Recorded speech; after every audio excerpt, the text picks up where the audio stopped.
Panini, Topps, Upper Deck, Leaf.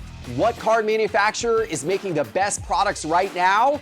We've got a lot to say, and we're going to debate now.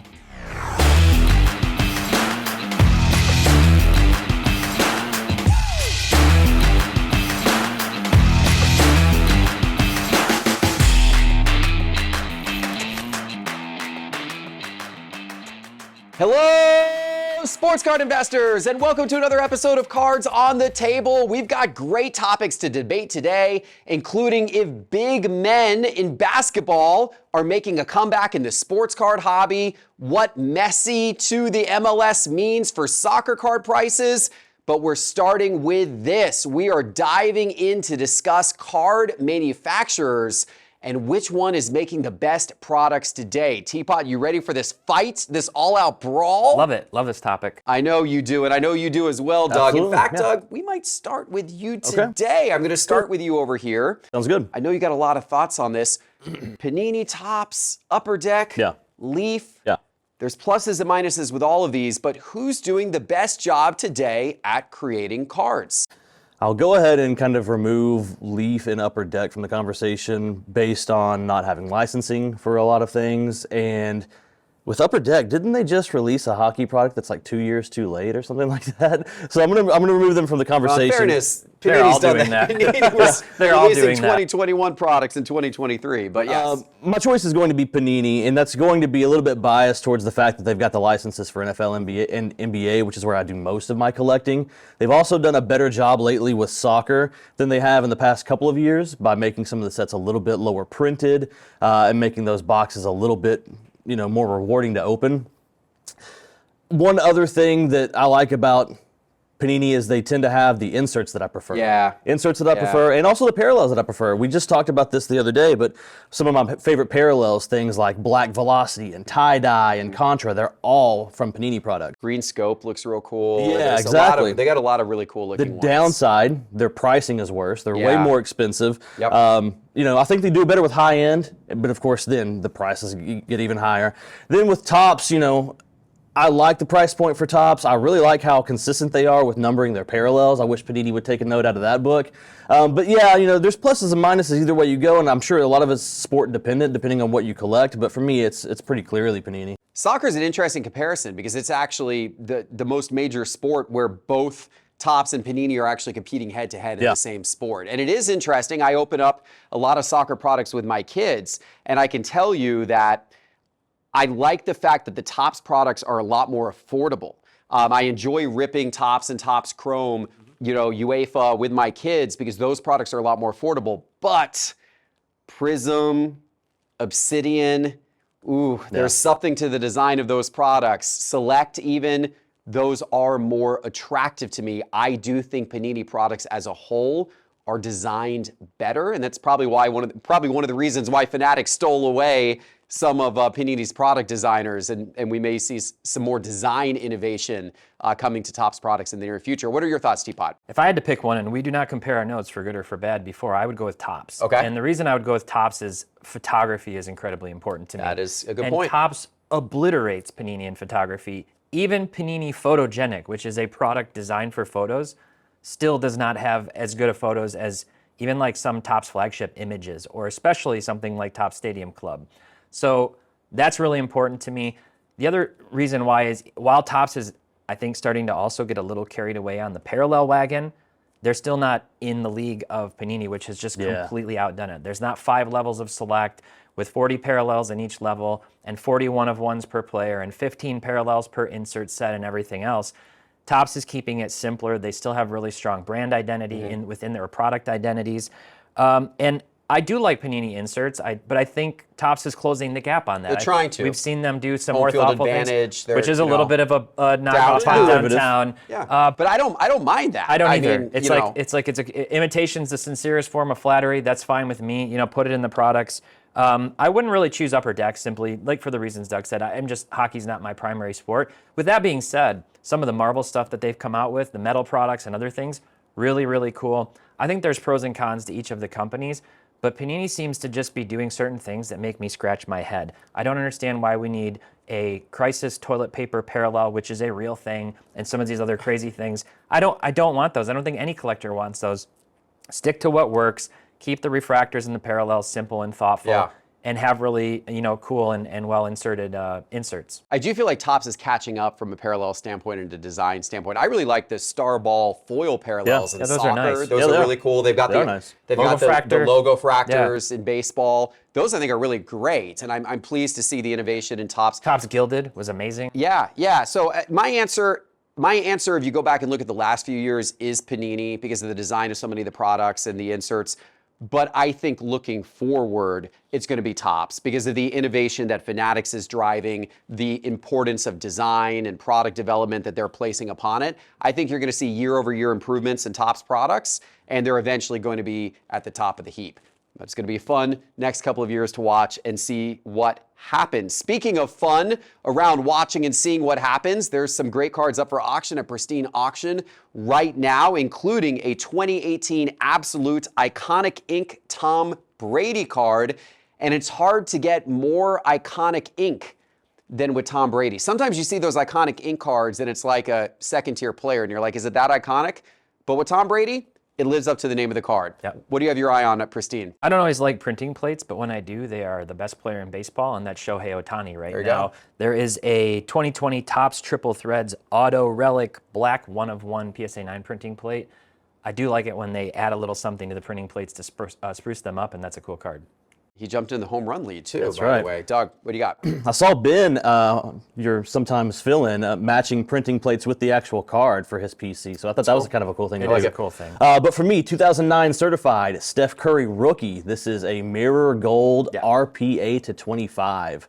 For a sticker auto, it's a really sharp-looking auto. It's a 3-color patch, player-worn patch. So pretty sweet little. And you recently picked up an out of 25. Sounds Steph like one I need in RPA. my collection. I like it. And you can get all of these cards at pristineauction.com right now. And when you register, enter code SCI when you register, and they give you $10 free credit towards your first purchase. All right, Teapot, let's talk about the overall sports card market, because on Day to Dive, the video on the Market Movers YouTube channel this last weekend, you did a video. You're kind of frustrated about the overall sports card market and where things are, and we've still seen some downwards movement over the last few months in certain areas of the sports card market. Take us through some of the things you observed, and then we'll talk a little bit about where we see things going from here. Yeah, well, I mean, we're seeing some financial markets stabilize and or even go up in some cases over the last 6 months. I like to just pop in and do a broader zoom out, a market update, and look at, where have cards been moving. We continue to see certain players spike, right? But the overall trend is we continue to see sports card prices fall.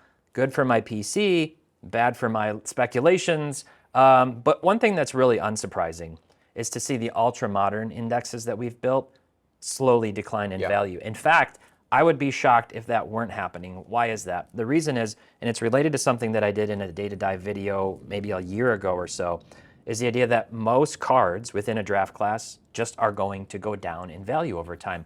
Only 1 or 2 guys per draft class, or even per era, if you really project out, will appreciate over time. So there's always been that dynamic, and there will continue to be that dynamic of speculation. This chart that I'd put together kind of shows if you had like a #1 draft pick in the NBA, for example, and these are his like career trajectories from generational talent down to a bust, what happens year over year to their prices. And this is all theoretical. It is kind of modeled a little bit after Giannis and what I did with him, but you would see, his price, if he's a generational talent, might actually go down and then start to appreciate. Right. In all those scenarios, it's eventually going to kind of level off. So it's if you basically remove generational talent or bust. Or bust. If you're not a bust. generational talent, Yeah. your card prices are likely to drop over the course of your career. If you're a superstar, Anthony Edwards, Yeah.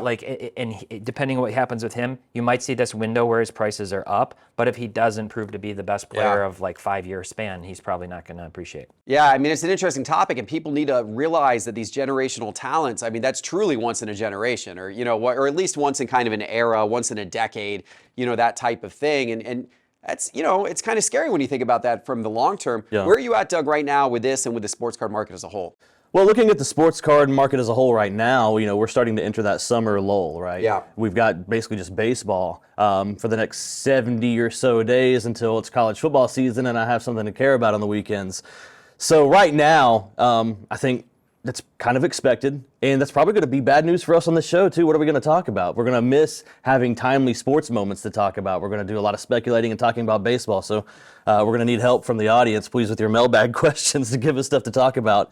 Right now, I'm still focused on football, mainly quarterbacks from the past couple of years, 2020 and 2021 rookie quarterbacks. Those are easy to get into if you are looking for good price points. And they're going to pay dividends at the National, is what I'm hoping. So I'm kind of stocking up on those Very quarterbacks liquid. for the National. Once that's over, then I might start to shift to basketball. Or if something happens next week in the NBA draft that creates some new storylines, that might be an opportunity to take advantage of. But, it's a cautious time right now. Yeah, it is. You got to think about the long term, but I think what people are missing when you're talking about ultra modern and how modern has dropped so hard, I think people are missing the fact that cards from the late 2000s and really most of the 2010s up to about 2017 or so were printed in such small supply compared to the stuff from the last 5 years. Yeah. And so when you talk about guys whose cards have been going up recently, like Jokic and Jamal Murray and Jimmy Butler, the population of their rookie cards is minuscule compared to Zion and Ja and LaMelo Ball and Anthony Edwards and, Cade Cunningham and guys from the recent classes. And so I think there's some missed opportunity right now. Not all modern and ultra modern cards are created equal, and some are a lot more scarce. And that's, of course, why I've been so high on Steph Curry's rookies from 2009, one of the years where it was the absolute lowest production of basketball cards, period, over the last 30 years. Yeah. All right, guys, we're going to take a quick break, but we got 2 more great topics on the other side, so stay tuned.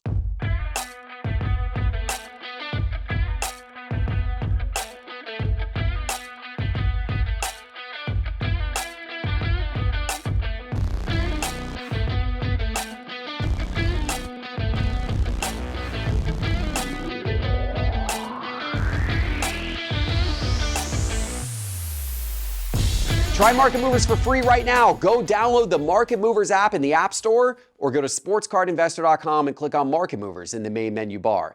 All right, Doug, this next topic is a big one in the world of soccer, particularly soccer in America. Messi coming to the MLS, going to Miami as a soccer card collector, investor. What does this mean for MLS cards? What is the impact this could have on soccer cards in general?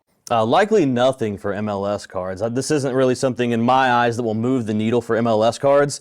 We've got 20 years worth of Messi cards to collect or invest in. Barcelona kit, PSG kit, Argentina kit, several different accolades. You can buy cards from Ballon d'Or years or World Cup years. But for this, I'm sure Messi's first card in an MLS kit might have some value in itself, not very much, but that specific card might.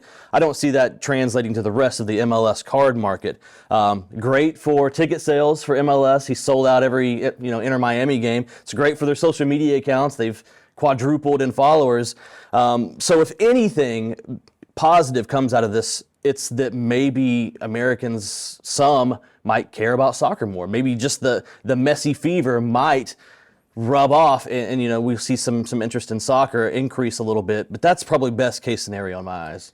Okay. Well, first of all, I completely disagree with you on the products because MLS products right now for previous years, they're inexpensive products. My son will sometimes open them and I'm always happy when he wants to go get a box of MLS Finest or MLS Chrome from Topps because they're so cheap. You can buy those at $50 and get a box and do a full rip with them and he gets numbered cards and everything. But there's no way those boxes aren't going to jump up in price next year when Messi's in the product. If there's a Messi auto, if there's no auto, then that won't matter. I still think there's going to be way more interest around the MLS products, just like with ticket sales and everything you said. I don't know. But what do you think about the bigger picture here? Is this going to help soccer cards, or what are your thoughts on this? I think it's great. I mean, I think it's unfortunate some of these guys have to come at the end of their careers, but that's the MLS, right? So it's cool that obviously he's coming. Like you said, it sparked ticket prices 5, 10x or in different stadiums already. Obviously, in the past, the first trendsetter with this was Beckham. He came over. We with had David Galaxy, Beckham here. Middle of his career, actually. You know, he was a big deal for him to come here. That's probably the biggest impact made by a player. We saw other players like Zlatan come over, and Wayne Rooney was here. that was at the end. So for Zlatan, that was the end of his career. You know, Well, no, he went back over and he plays now. He still was older. It was like 4 years left over in Italy, I guess, or wherever. And I got to give him a soccer class no, here. I know when it was 2018, 2019, something like Amazing. that. Anyway, I'm kind of in between on what it's going to do with the sealed product prices. I could see it being like Doug said, and I would say that based on the fact that, for example, Holland was in Bundesliga Chrome the last year that he was in that, and that stuff was still dirt cheap. Yeah. And especially after you find out that the superfractor's been hit, it's like, there goes the big chase card. There might be some initial buzz. Maybe the product that used to be $45, $50 goes up to $60, $65. I don't think it's going to go to $130 or something crazy like that.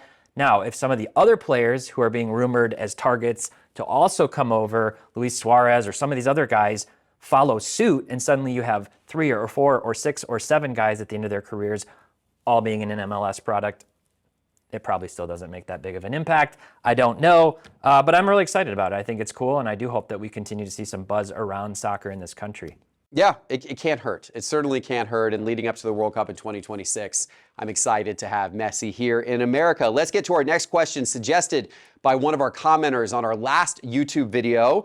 And this is buy or sell. Are big men making a comeback in the hobby? We obviously, I mean, the MVP award recently has been dominated by big men. You had Embiid this year. Of course, Jokic won the finals MVP. Maybe should have won the regular season MVP, but Jokic won the regular season MVP the last 2 seasons. And then the 2 seasons prior to that, it was Giannis. Yeah. So, I mean, we 5 winners in a row, Since you know? Harden, I think. Yeah. So does this mean now, is this a change in the landscape? Are these big guys now going to become center points of collecting in the hobby? Well, I think the definition of big has changed more so than our perception of whether or not bigs are valuable in the hobby. So when we think of big guys being undervalued in the hobby, we're thinking of purely like back to the basket, or maybe stretch out to 15-foot guys like Tim Duncan or Shaq, right?